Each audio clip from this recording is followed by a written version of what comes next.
Welcome to Magic is Real, the podcast where we focus on spiritual journeys, near-death experiences, and all things metaphysical and spiritual. If this podcast resonates with you, it would mean the world if you can like, subscribe, and share with like-minded friends. Thank you so much for being here with an open heart and mind. I wish you peace, light, and love always. All right. Hello, welcome to Magic is Real. I'm Shannon.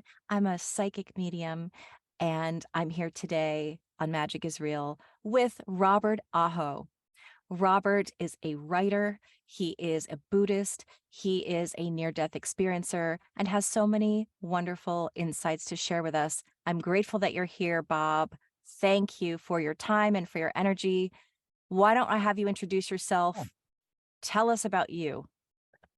Well, thank you for inviting me. I guess I have had a near-death experience in 2016, and been a lot of curiosity about it, and I think a lot of it has to do with my books, and I can hold them up here for you. Yes, please do. Timeless Luminosity was the first one that I wrote. It describes my near-death experience, but it has the intention is it has 112 meditations on death and our real condition, which became very apparent to me when I died.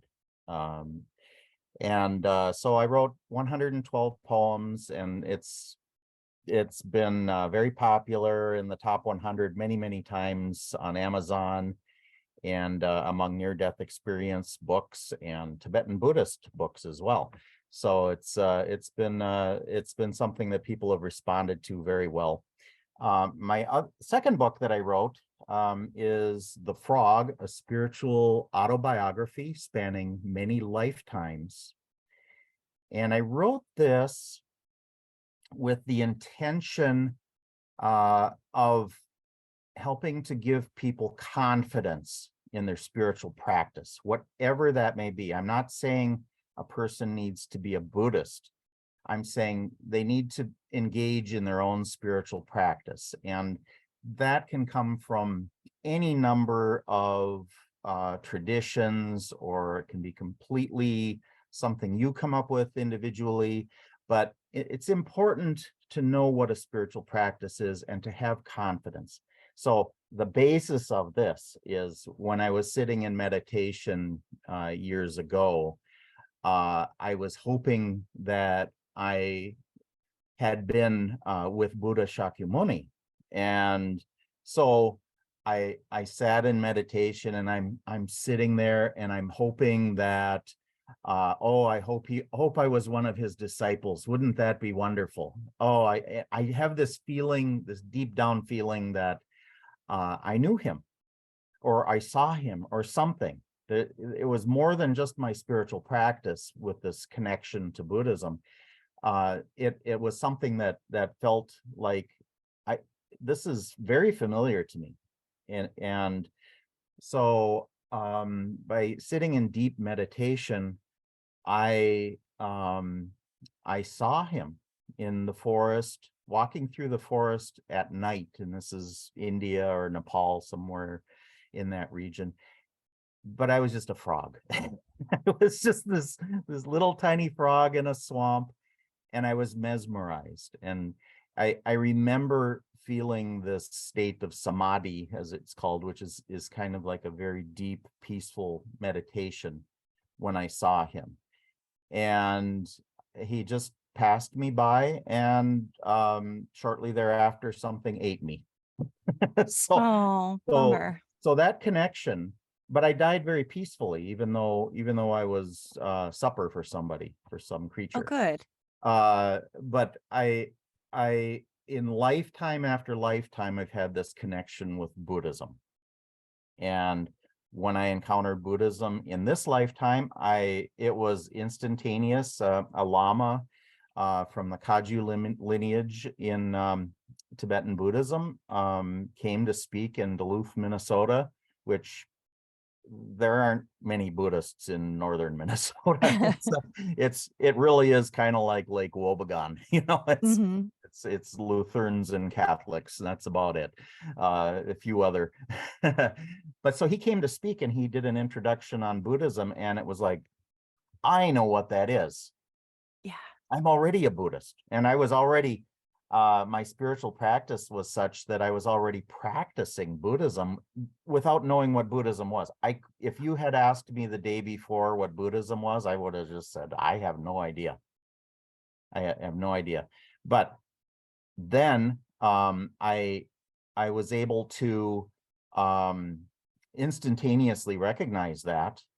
And then a few years later, in 2016, I had this near-death experience, and I could see my lifetimes during that. Sort of. Actually, it was more like when I was coming back from the light. I recognized, oh, I had these lifetimes, and so, that was kind of the inspiration for this, because I think people need confidence. It's kind of a comical book in many ways. It's very, very serious, very shocking, but there is a lot of comedy in there. But that's my life. That's Yeah. that's who I That's am. your voice. That's Hmm. my voice. I tend to lapse into jokes pretty regularly, and humor is not ever very far away from me. So it was my voice, and so um, I've heard that book is a little bit, well, a lot more difficult to read than Timeless Luminosity, and it's probably why it's not quite as popular. But Hmm. I've also heard people say they really got a lot out of it as well. So two different things. One is inspiration, and the other is confidence, trying to help them do that. And so then I'm working on a third book right now, which is actually a novel. It started out as I tried to write a detailed, uh, much more expanded, detailed um, description of my near-death experience. And I just it was just destroying me. I just couldn't do it. I mean, I could, but there was so much that seemed unbelievable that if I start, I came to this conclusion that I just can't make those kind of claims and still have somewhat of a serious voice. I needed to put it in a different context. So now I'm sort of editing the whole thing, and I've changed it into a novel, and I've added characters and more of a fictitious basis, based on my actual experiences. So it's easier to put it into somebody else. You know what Right. I'm It's just saying? what you feel more comfortable. That's how you feel more comfortable delivering And it makes such. it more readable too, because Yeah. people don't really like it if you make too many fantastic claims. They just start tuning you off. Yeah. And I don't want people to do that. I want people to actually get something from what I'm writing and my talks and all of this. I want people to understand it in a way that opens up possibilities in their lives. That's really what my motivation is. I don't really care about any kind of accolades or fame or anything like that. I just don't, it doesn't appeal to me at all. I really prefer to uh just help people. And Yeah. so And I I'm think, also writing a newsletter at the same time, which right, which I subscribe I to, which love. is lovely. Um, Yes, and thank that's the you. thing. I think you're right that hearing it come out of your mouth, you can see how grounded you are. I can tell that you're not some kook. So there's different formats for different things. So with that in mind, I would love to, you can start wherever you'd like. Regarding, your actual experience. I know you had two near death experiences, I've didn't you? had two, yes. Yeah. So share the story. I know you've told it so many times, and I so appreciate you being Yeah, here to tell it again. no So problem. wherever you want to start would be great. Sure. Well, as I said, in 2016, I had a heart procedure, and I was, basically in the procedure room, and I'm waiting for things to start, and the anesthesia was not quite kicked in yet, and I knew I was going to be out for a while. And so I I was very prepared for this. As a Buddhist, Buddhists do a lot of meditation on death and impermanence, and this idea of no self and emptiness. And so I was very prepared. I mean, I went into that with this notion of, well, I'll just accept whatever happens. And people were warning me, they're saying, oh, that procedure is very, painful. And they'd seen YouTube videos of it. And, people yell and scream and they get very angry. And, it's very, even if, going through that, you come out of, it's one of those things that really disturbs people, which, any surgery is really painful like that too. But any kind of procedure is. I went into it very open, kind of joking around with people in the hospital. We're all busy and they're prepping themselves, and I'm on this table and I just kind of waved goodbye, and things suddenly started, and boom, just like that, I was the light. Wow. I didn't go into the light. I didn't see a tunnel. I was the light. And I usually use the term light. In Buddhist terms, it's called Dharmakaya. It is our natural condition. It's our true nature. It's like a mirror. And when we're in our life, it's like a reflection in the mirror. But what we have this infinite potentiality. So we are the light. We are the source. We are God. We are this infinite potentiality, this total, complete awareness. Every time we die, we pass through that light. And if we're reborn, that's, that either means that we didn't have the strength to remain in the light, or we needed to come back in order to benefit people, something of that nature. So I really think that those are the only two possibilities of why we don't remain in the light at all times. This light is so vast that our universe it's like a tiny speck, microscopic. It's just barely noticeable. So a lot of people who've had near-death experiences talk about how time is not the same when you die. So I would confirm what they're saying. That is absolutely true. I was Dharmakaya light. I was the source for all eternity. So I was not a self any longer. I wasn't in the light. Self disappeared. I became fully integrated with that light. And that light is pure awareness. I actually commented on somebody asked me the question about that, what happens to self. And I was it's not really like something is limited. There's in Buddhism, some traditions will talk about a drop of water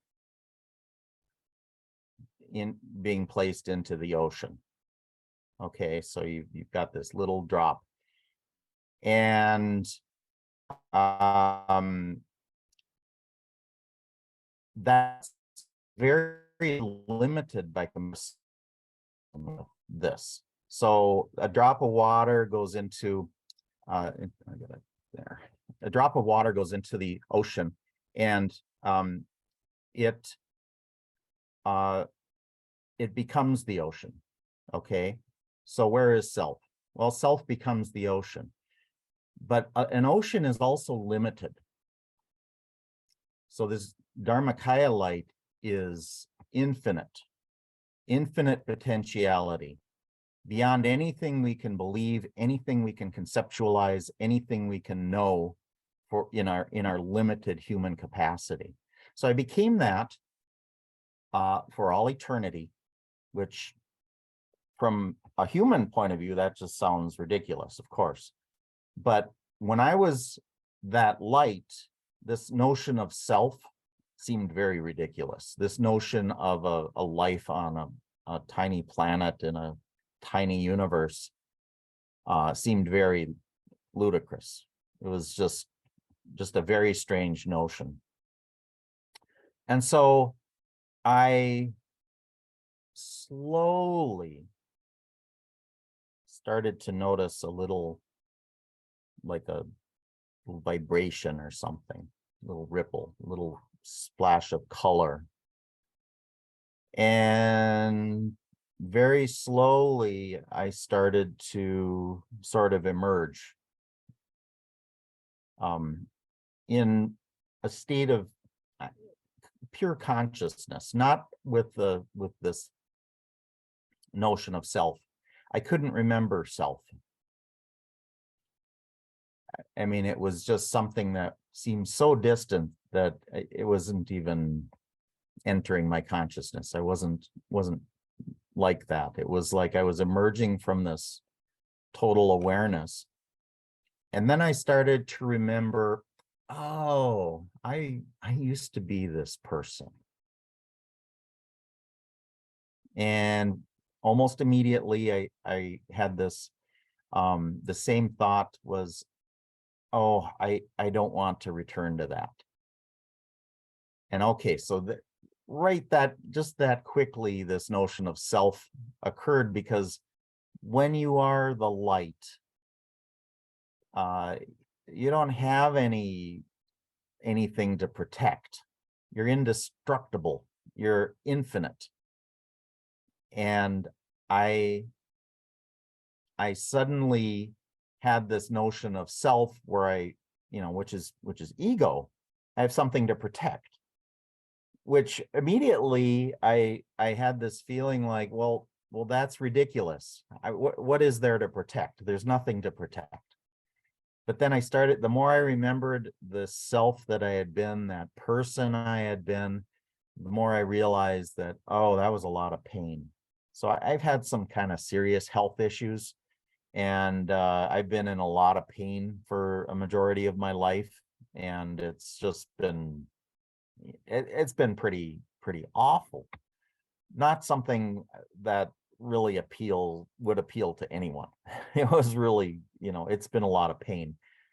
But then I thought, but I need to return because I have something I need to say. I have this awareness instantaneously appeared in my life. And it's that same awareness that I had encountered through meditation. And I need to return.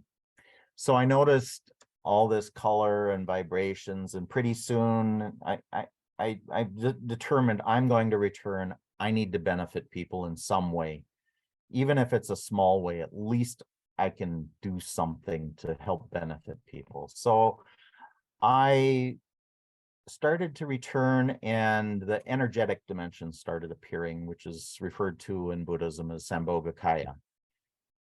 And pretty soon these little splashes of color started turning into these massive storms, and so massive and violent that there's nothing by comparison on Earth. The worst cyclone, the worst hurricane is just a tiny little thing, nothing by comparison.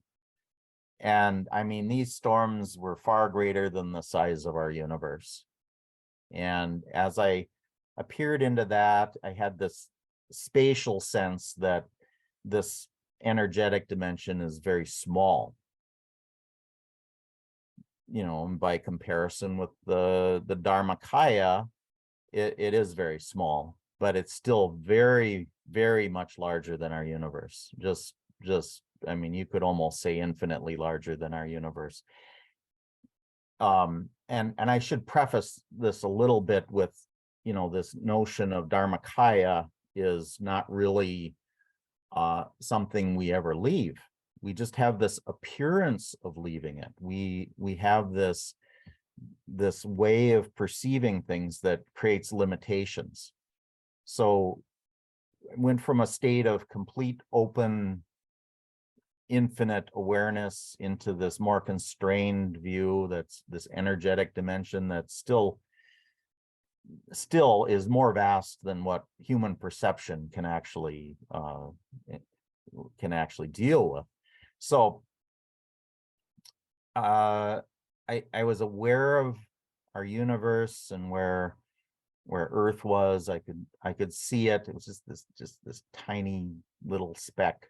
And oh, actually, I did get my painting out here. So in this painting, I tried to hold it back here. So I tried to, this is on my book, Timeless Luminosity, too. But I tried to illustrate this condition right at the barrier between the Dharmakaya and the Sambhogakaya. And then our little tiny universe is just a little dot there that is almost imperceptible. Very dark. It's in a very dark region, very dull region. All of this is so much brighter than what we ever see on Earth. Dharmakaya, a billion suns are not as bright as that. That's how bright that is. It's this intensity of brightness is just mind-boggling. So I tried to paint it. I don't It know. looks beautiful, actually. Well, thank you. Thank you. I think I need to do some more paintings, but Yeah, it's really cool. It's really well done. thank you. But yeah, I just did that mainly for to sort of use as an illustration, so I could talk about it with people, and also to kind of explore that myself a little bit. This became my spiritual practice a little bit, with the trying to be able to just understand what had happened. So I needed to explore that, and painting, I'm an architect, and so this whole notion of thinking while you draw, it means something to me, so I like to draw, and painting is part of that. So I was there in that energetic dimension, and I began to, my consciousness was not only the consciousness of my previous life before this heart procedure, it was multi-lifetime consciousness. So this person here is a product of many lifetimes. My consciousness is this transmigrating stream that has been, continuously forming and reforming what self appears as. So I started to do mantras, and basically I'm sitting cross-legged. Even though I didn't have a body, it felt like I was sitting cross-legged and very still, and the posture that we use in meditation, and didn't have hands, didn't have a body, didn't have a voice, but I'm singing mantras. So it's this energetic state of consciousness, singing mantras. And then you may have seen like mudras and all these different hand gestures that especially Tibetan Buddhists like to do, very powerful hand gestures as part of meditation. And so I started to do that, and there were doing the mudras is not something, these hand gestures are not something that have been something I've really learned a lot about, but I knew these hand gestures, and I knew mantras that in this current life I have not learned, things that came from previous lifetimes. that were very obvious to me. And I spent 100 years. I say 100 years because it was like a very long lifetime. Time wasn't measured the way it is now, on Earth.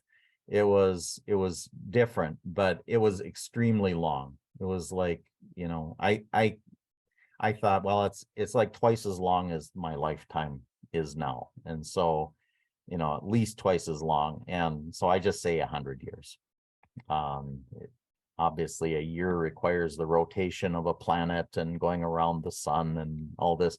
Well, that sun was and that planet were just a tiny little speck. So I mean, how do you measure that? Right. It was really just something very long. And so I did these mantras and these mudras, and I was very determined to return back to my body. And so I made that kind of effort. And I just remained in those storms. So I was at ease in these storms. I sat in space, floating at ease, being buffeted by the most horrendous storms imaginable, beyond anything we've ever experienced on Earth. And I just stayed focused. It was with the intention of bringing benefit to somebody, a few, many, whoever. Just I needed to bring this back to our world. And so I did that, and pretty soon I'm kind of passing through it. I moved into this dark dimension, this dull corner of the energetic dimension, which is referred to as Nirmanakaya among Buddhists.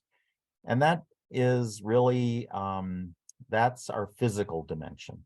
So the Dharmakaya and the Sambhogakaya are imperceptible to most humans, unless you've attained some level of realization. Then you can start, it's sort of like you start seeing the energetic dimension. Maybe you can see auras or something, and you can start to notice the energy in things.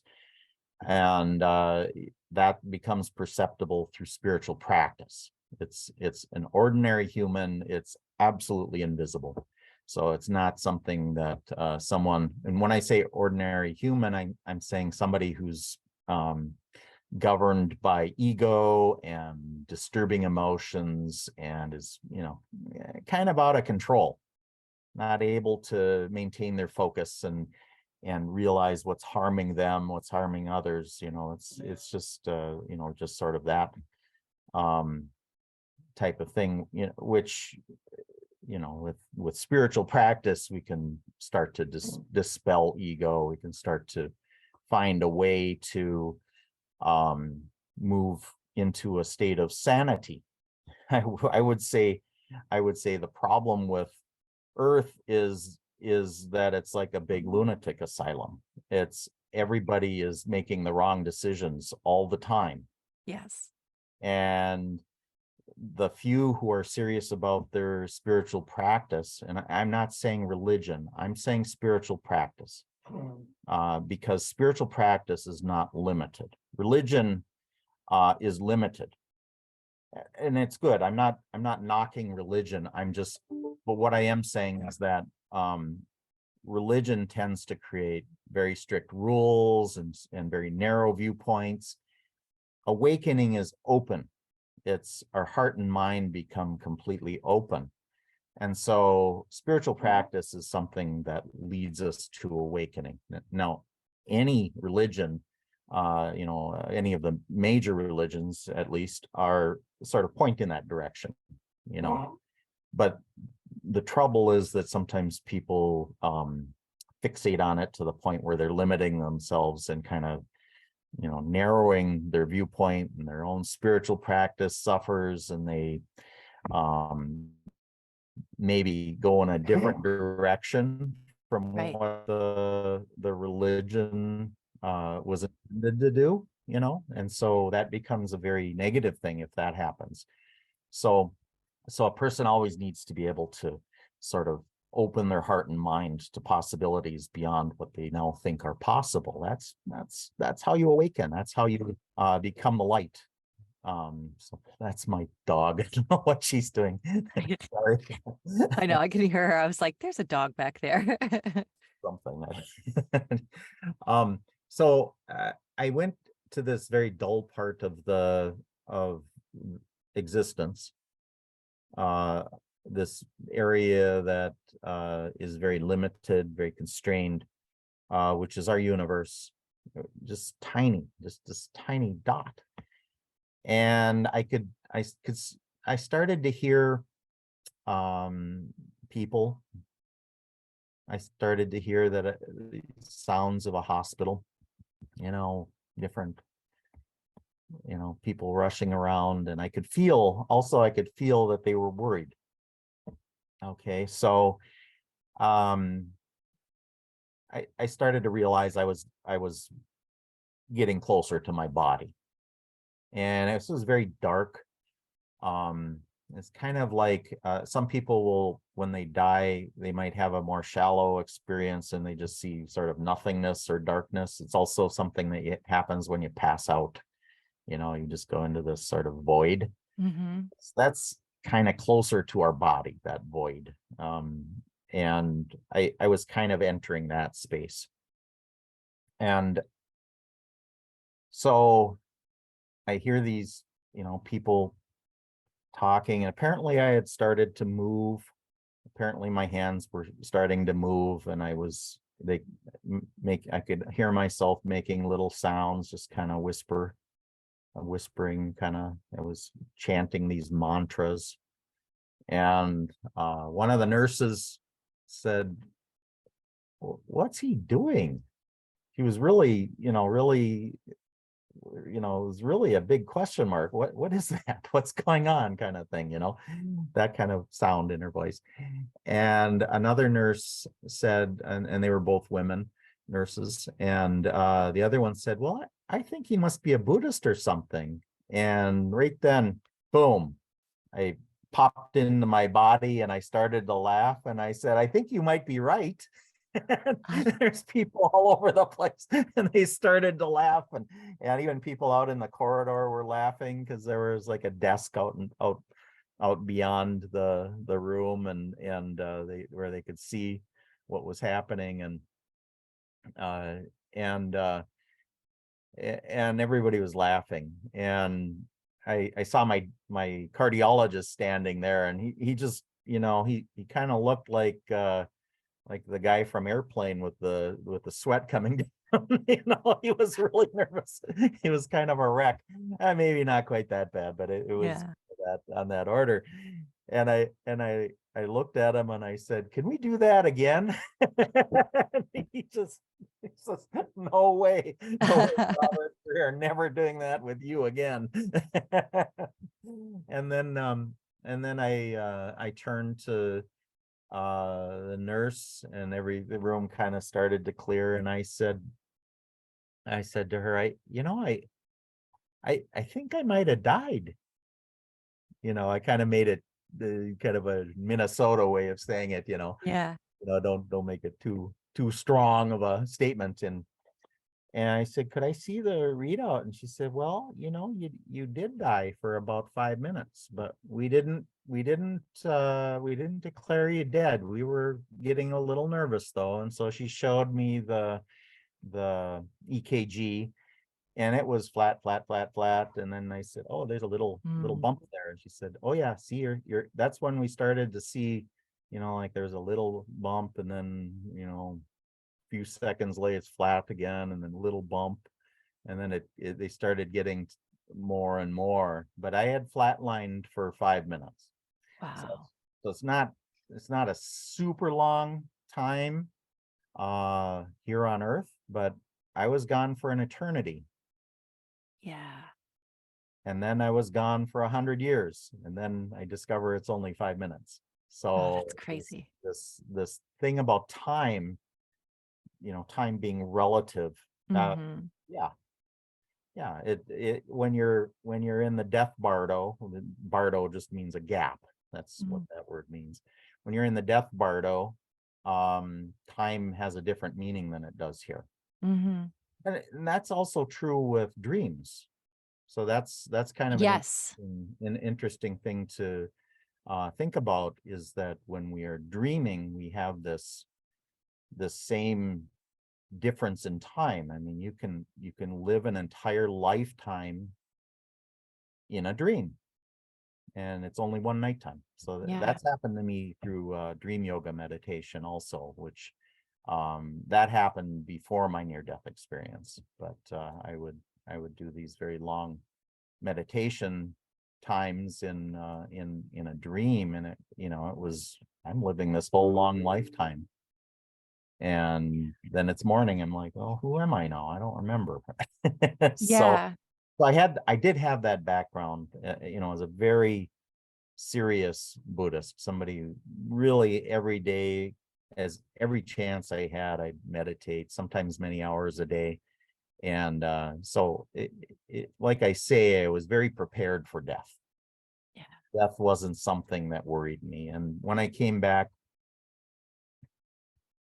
I don't care about it. If I die, it's fine. Yeah. What a Whatever. relief. I know it really takes a lot of the fear out of life when Yes. you're not afraid of death. Yes. I feel like lately I've been walking through the world a little bit more. I'm like, whatever. I'm not as afraid of things as I used to be. I don't walk around recklessly, but I'm like, I'm just gonna trust that if I'm not meant to die, I'm not gonna die today. That's And that's tremendous benefit.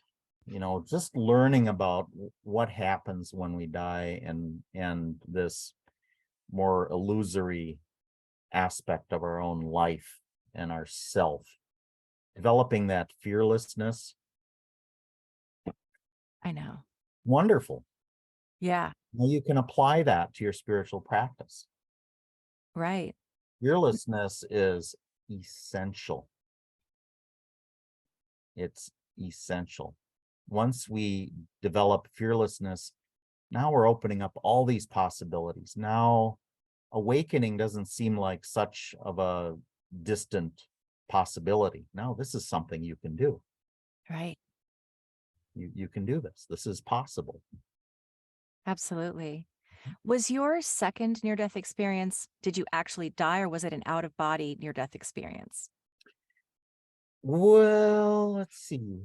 I died just briefly. It wasn't quite as long as the first time, but I went into the Sambhogakaya dimension while they were doing the procedure.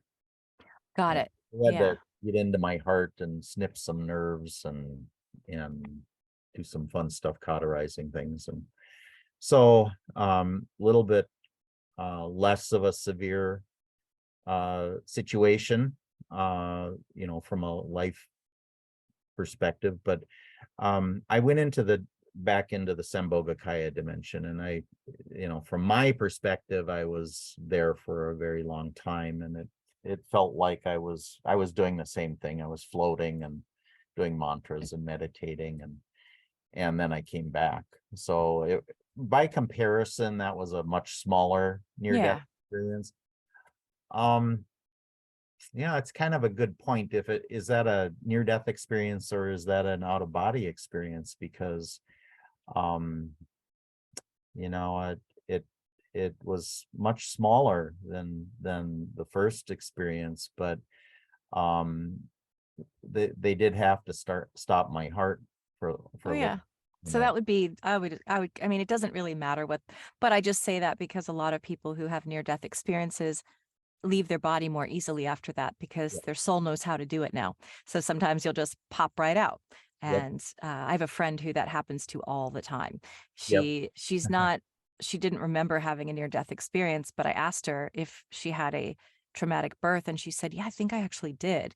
I said, "I'll bet you did. I'll bet you died when you at birth." And then that's why she's like, "My whole life, I just constantly have out of body experiences." Yeah. She is an incredible artist. Her name's Catherine Wingate, Oh. and everyone look her up. It's Kathryn.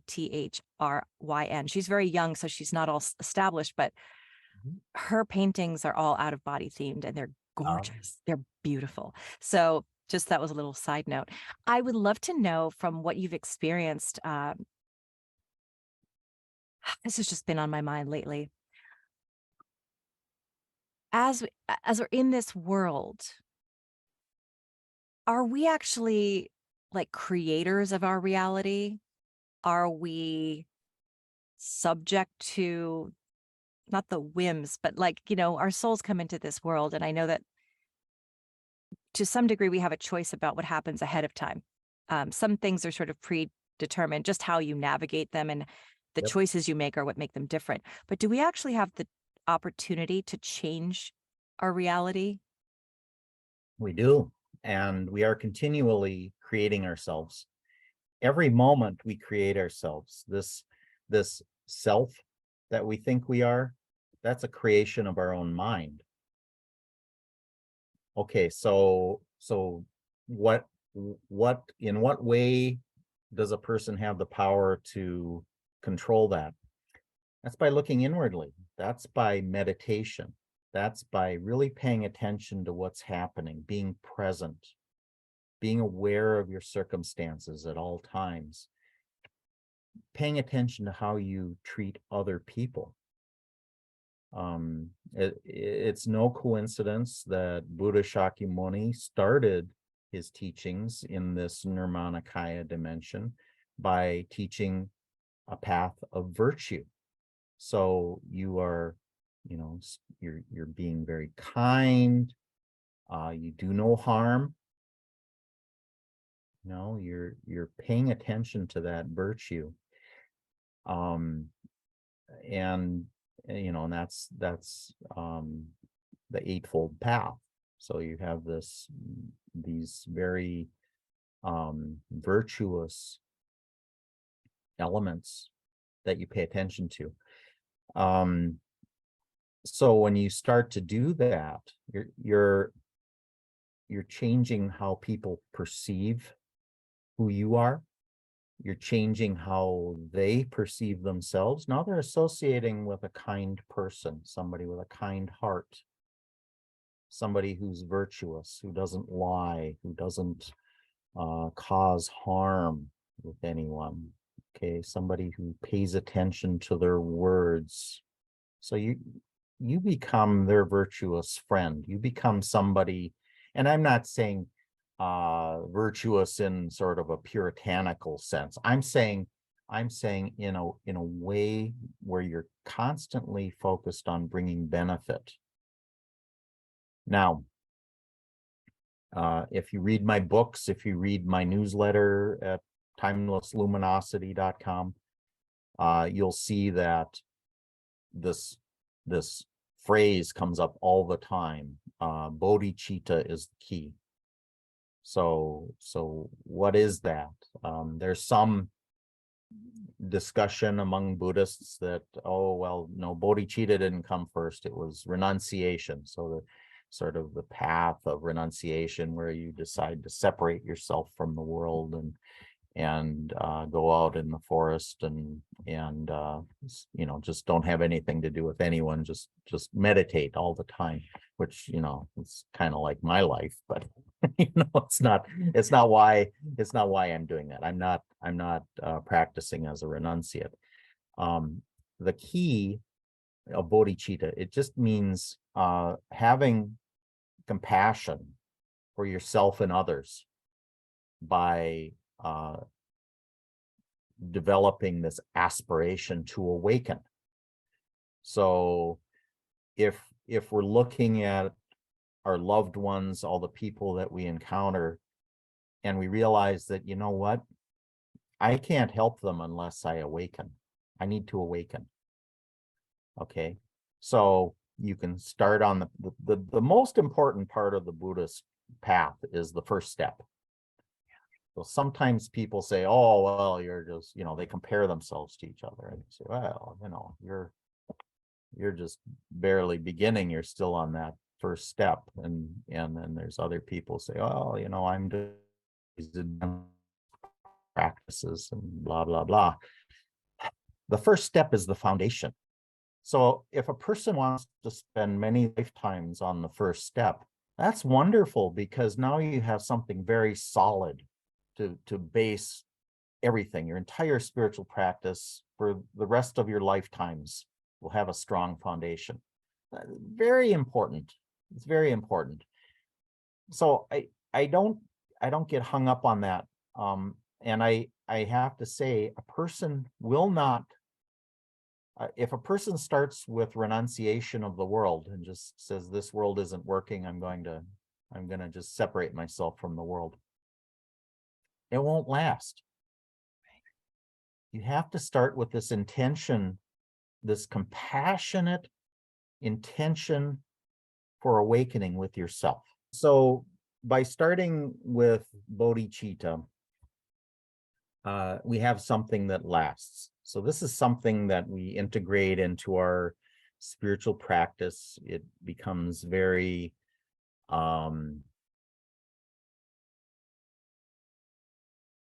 very pervasive with everything we do. So if once we have this intention for benefiting all beings by awakening, which is great compassion, now maybe what's right is the person decides to become a renunciate, and so becomes like a reclusive forest dwelling meditator, okay, which is a very, very strong tradition in Southeast Asia. That's the Hinayana, or I should say, it's the Theravada is the name of the school, which is the last remaining school of the Hinayana traditions. There were originally 18 of them. And Theravada is now somewhat synonymous with the term Hinayana, but it just means that it's the vehicle in Buddhism where people enter their commitments to Buddhism and awakening. But I maintain, and like I say, this is a point of debate among Buddhists. So I'm kind of reiterating it, that if we don't start with this intention to awaken, if we don't develop this compassion for self and others, so why is it and others? Because we realize that even if you don't have the capacity to help others yet, you know that you can develop that through meditation and through entering this commitment for awakening. So I also, as I've said many times in my books and on my newsletter, I've said that the specifics of what path do you follow, what teacher do you follow, what school do you follow, what religion do you follow, doesn't matter. Make it individual to yourself. Use whatever you can to awaken. So that the answer to that, sometimes I've been criticized for not getting specific enough. How come I'm not telling somebody to do something? Why am I keeping it kind of vague? I do that on purpose. It's to respect everybody's spiritual needs. So whatever spiritual traditions make sense to you personally, utilize that. Mm-hmm. Doesn't have to be Buddhism. It can be anything. Utilize that. Utilize it. Utilize whatever you need. Go to whatever teacher you need, whatever teachings you need, and help, enrich your own spiritual path. Yeah. Now, I know that works, not only because I died and became the light. I know that works because when I look at my own life, I realize, I've done quite a few different things on a spiritual level. I was raised as a Christian, but I learned about shamanism. I learned about other religions. I spent a lot of time as an agnostic and just said, look, if you can't prove it to me, I'm not going to accept it. I mean, I really, put my hand up like that, Mm. and very interested in science. I went through a long period where I thought science was the answer to everything. And all of that, all of it came crashing down at some point. And I sort of came to the limits of all of these investigations, these spiritual investigations. And I realized, no, there is a truth and a reality that the human mind is not grasping. We keep trying to grasp it, the truth. We keep trying to understand what is the meaning of life and what's going on here. But we have a difficult time finding anything that lasts. We go through religions and philosophies and sciences. Even science is different today than 10 years ago, 20 years ago. We keep finding better and better answers in science, and guess what, we're still learning. We still haven't gotten there. Okay, so you come to this this edge of reason. You start realizing that reason itself, that logic itself, doesn't hold water at some point. Yeah. Okay, so what do you do? Well, everything that we need is inside of us. We have, if we are focused on our heart center, if we focus on mind, really mind is not, it's not in the brain. Brain's like a transmitter. Our mind is located in our heart center. So it's a lot of the time, Buddhists will talk about heart and mind. They'll just talk about mind, assuming that people know that it's really in your heart center. And it's not locatable. You can't find it. The more you meditate, the more you realize mind is not there. Mm-hmm. So Yeah. how do you deal with something it's not logical, it's not rational? How do you learn from that? And so when I came to a crisis, I became a Buddhist, because that made sense to me, because now I can really I was able to really focus on something that, I didn't have to give up anything in order to become a Buddhist. I could still hang on to science. Yeah. And I could utilize it, but Buddhism was helping me to increase the capacity of my mind, opening my heart and mind more and more. And so what I learned is that, well, you can't limit yourself to Buddhism. Buddhism to me was familiar. I had been a Buddhist previously in previous lifetimes. I mean, I just knew. When I talked to one of the lamas, I was disturbed by this notion.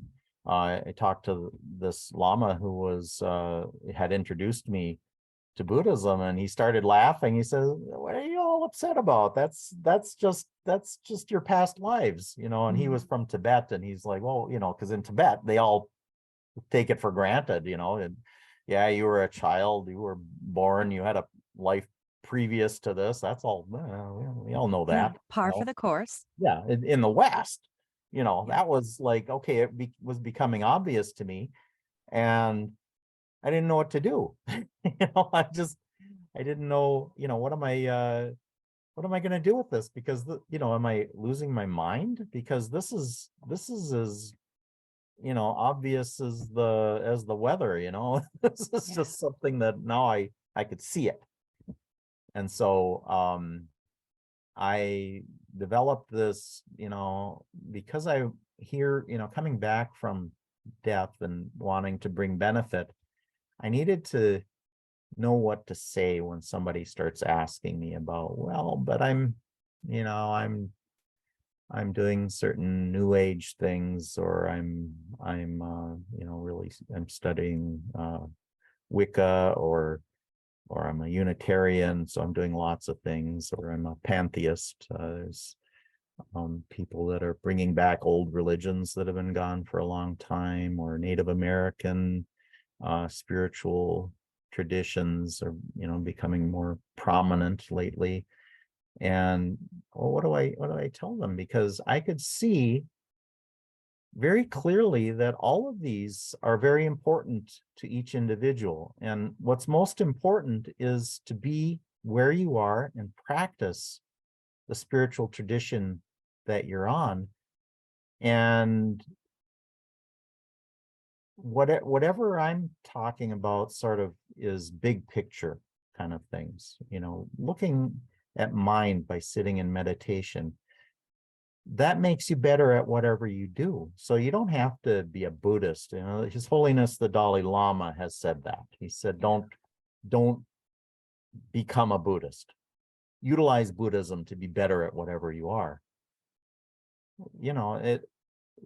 Prior to Buddhism, people were able to awaken. Well, there was no Buddhism, but there were Buddhas occurring on earth prior to Buddha Shakyamuni. The Bon tradition, which is 16,000 years old, was formed around a Buddha, a different Buddha from Buddha Shakyamuni. This is Buddha Shenrab. And okay, well, what about that? Well, it wasn't the Buddhist religion that exists today. It was another person through other means awakening in the same way. So I was very fortunate. My root teacher, whom I met in 2015, he's passed away since then, which was incredibly traumatic for me because he was such an important figure in my life. Namkhai Narbu Rinpoche. He was a professor in Italy at a university, and he was a founder of the International Dzogchen community out of Tenerife, and then there's groups around the world. Now, Dzogchen is something that's common to both Buddhism and Bon. Well, right. Why is that? Because Dzogchen that's realizing the nature of mind. So we can say that in Buddhism, for instance, there's 9 yanas, 9 vehicles, according to the Nyingma tradition in Tibet. All of those traditions are practices of mind. Dzogchen is practice of the nature of mind. What is that nature of mind? That's recognition of Dharmakaya. It's recognition of the source. So all these practices, very structured in this Tibetan Nyingma tradition, lead to Dzogchen. And the biggest difference, is that Dzogchen is not a practice of mind. It's a practice of the nature of mind. So it's very relaxed. It doesn't prohibit anything. So and I'm a Dzogchen practitioner, Namkhai Narbu and Keith Dowman was the other Dzogchen teacher that I had. Keith Dowman introduced me to the nature of mind, and I had a very strong reaction to that. Namkhai Narbu was able to sort of settle me down because it's a big deal. And I wasn't sure what to do with that. It was very powerful. It's sort of like being able to, it's exactly like being able to rest when you're sitting in space amid the storms of the Sambhogakaya dimension. The common thing that happens with ordinary beings is you freak out. Mm-hmm. Because it's so much more than seems possible. So much energy. I mean, it's just pure energy, and we are energy.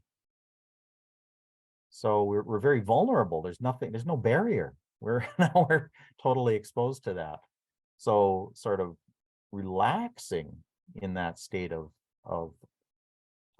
pure energy, the turbulence, the violent storms. You need to prepare for that, because what happens almost with everybody is you freak out and then you're just boom, you're propelled into a life that isn't necessarily the best life for you. It's just sort Mm. of the accumulation of your actions and boom.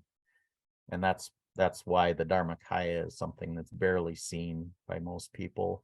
Dharmakaya, even though I was there for an eternity, when a being who's not prepared for the death bardo, this gap between death and the next life, when that happens, a person will freak out, imagine the worst things possible, and then you just sort of propelled by your own karma. Now, karma, tricky subject, a lot of debate about it. The karma is just actions. Mhm.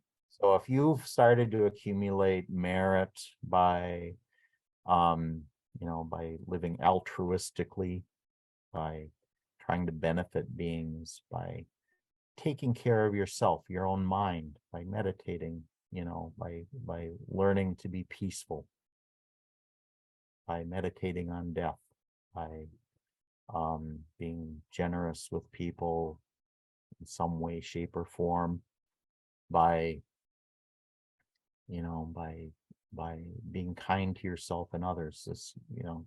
Kindness is, I think it's really the key uh to maintaining your bodhicitta. It's this kindness starts to make you happy. Yeah.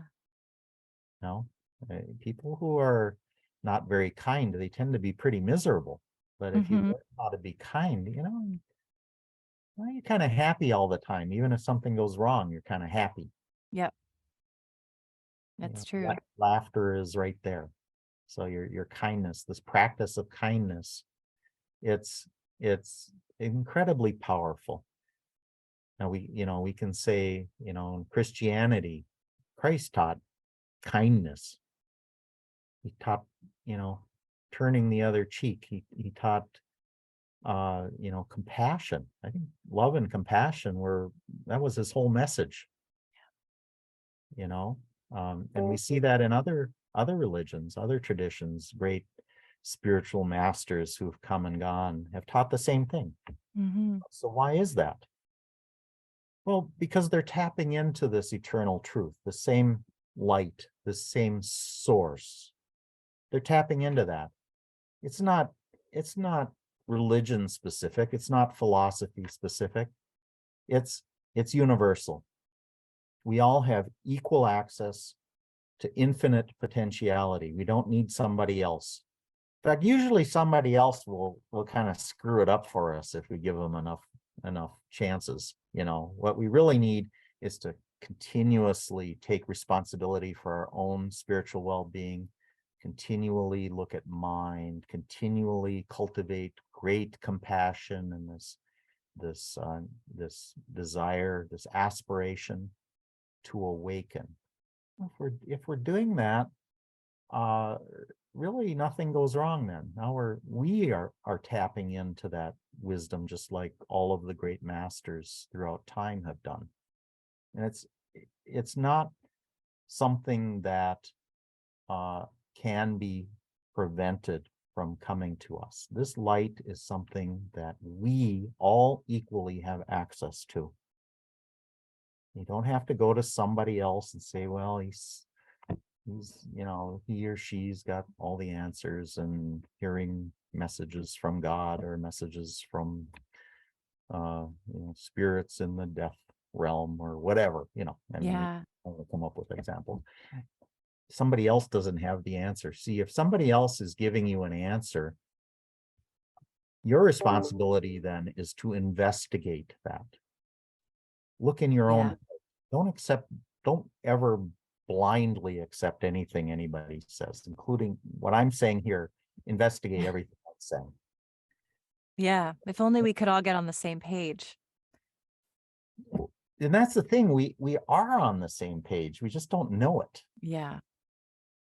We're all in that light. We're all the source. We're all God. This is us. This is who we all are. And there's no separation. This sense of self and other, that's an illusion. Yeah. That's something we work really hard to achieve. It's not something that if we relax, if we simply relax and remain aware and remain present, uh, we we can't maintain the sense of self. If we open our heart and mind, well, everything rushes in. And so ego says, oh no, that's terrible. And it feels terrible at first, but if we do that enough times, we stop putting up our hands and we start saying, oh, okay, that's all right. It's all right. It's like you're letting this infinite light in. What Right. we're doing with ego is we're creating a dark place. We're creating separateness. Hmm. When we do that, we're creating infinite suffering with Yeah. self, with other, in every direction. So we're not, this by creating our own illusion of separateness. And it's always an illusion. We're not Yeah. truly separate. We can't truly separate ourselves. I mean, even from a logical standpoint, if you want to look at science, we're breathing air. Where have those molecules been? They've been everywhere. How can we be separate? Okay, let's say we create a bubble, and we're not going to live very long if we separate ourselves like that, because we need this interaction with life, with others, with all of eternity. Even if we created a bubble, we're not separating ourselves, though. That's the thing, because I mean, I'm just talking from a logical standpoint. We're, composed of these atoms, electrons flying everywhere. They're not even staying in the universe most of the time. They're coming and going from this universe into a multiverse or this quantum. Yeah, that's Yeah. happening. That's very real. I could see that when I was in the Death Bardo. I could see it very plainly. This infinite array of universes. Very, very obvious when I was in that condition. Not quite so obvious now because I'm in a physical body again. So it's Yeah. not that obvious. But it's something that, okay, we can't even limit ourselves to one universe. So any way you look at it, it's not possible. So if we're this physical manifestation, this whatever this is, it's really just energy. It's slow energy. We're energetic beings who usually don't even think about how we're actually not solid. Yeah. You start to think about it, and it's it kind of blows the mind. How do you start realizing that you've got all these billions of atoms that compose your body, and they're none of them are sitting still. They're all moving, Yeah. and they're not staying in your body. They're coming and going, and not only coming and going from your physical surroundings, but coming and going from this universe. Hmm. I Okay, know, it's crazy. well, what do you do with that? you know Yeah. so I guess that just kind of reinforces this whole notion of, um it's not helping me to be ignorant of that. It's not helping me if I think about it more. It's not helping me if I push it away. Now, those are the three poisons in Buddhism: attraction, aversion, and ignorance, right? So those kind of help perpetuate your own ego. But it's really true when you investigate that we do this. We try to ignore things because they're too complicated. So we generalize. We make it simple. Okay, well, you made it simple, but you're ignoring most of it. So Hmm. you're not really aware. So how do you become aware? You relax. You just relax and you start to be present in all of this infinite chaos that's happening. And then pretty soon you start to realize that, oh, this is okay. I can remain relaxed in this. And by maintaining that presence, you can deal with your own energetic condition. You can start dealing with the energetic condition of Earth and the universe. See how this starts to open up to you. So it becomes something that you can live more fully by simply being aware, Right. by simply going back to that moment of presence. Now, it's not something that you can just snap your finger and make it Yeah. happen. It takes practice. So even somebody who has been introduced to the nature of mind and has realized the nature of mind has to go back and continually become more and more used to that. You become more and more used to this notion of awakening. So great masters will teach that many small sessions, not long, don't sit there for hours when you're doing that kind of practice. You sit many, many little sessions. That's the many little sessions is also true for beginners. When you begin to meditate, don't stress yourself out about it, because then that becomes a hindrance. Right. Anything that hinders us is a demon. Mm-hmm. The definition of a demon is anything that's an obstruction. So we need to not create demons. We need to allow things to flow a little bit easier so that we don't have these hindrances. And at some point you have to deal with the demons too. but Yeah. but but the important thing is to start with that note of very strong kindness, of bodhicitta, this intention of awakening. That's the key.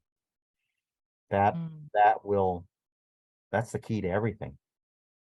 So it's a very practical thing that I'm talking about. It's very practical to have this intention of awakening. Yeah. Thank you so much. That's amazing insight. And I feel like I just went to church, which is great. I will have all of your links below, but Okay. are you still teaching meditation?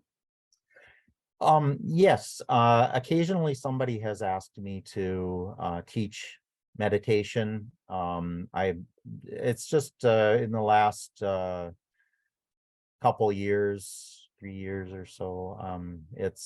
I have been invited to a local church here in Duluth, an interfaith church, and I do teach a little bit of meditation there from time to time when I do my talks. And I've also been invited to different Buddhist groups, and I've done some Zoom meditations that way. Uh, couple little mini retreats. Mm-hmm.